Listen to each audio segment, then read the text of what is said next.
তোমার চোখ ব্যতীত পৃথিবীর আর কোনো সৌন্দর্য আমাকে মুগ্ধ করেনি। আমি দেখেছি হাজার রঙের ভোর, অসংখ্য সূর্যাস্ত, বৃষ্টি ভেজা বিকেল আর নক্ষত্র খচিত রাত, কিন্তু কিছুই আমাকে থামিয়ে রাখতে পারেনি তোমার চোখের মতো।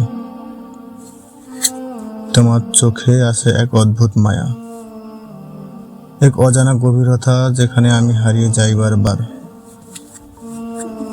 সেখানে যেন ভালোবাসার অনন্ত সাগর, যেখানে দুঃখ সুন্দর লাগে। পৃথিবীর সব সৌন্দর্য মিলে যা দিতে পারে না, তোমার চোখের এক দৃষ্টিতেই আমি তা খুঁজে পাই। সত্যি বলতে, তোমার চোখ ছাড়া আর কোনো কিছুর মধ্যে আমি মুগ্ধতা খুঁজে পাইনি। তুমি আমার পৃথিবীর একমাত্র সৌন্দর্য।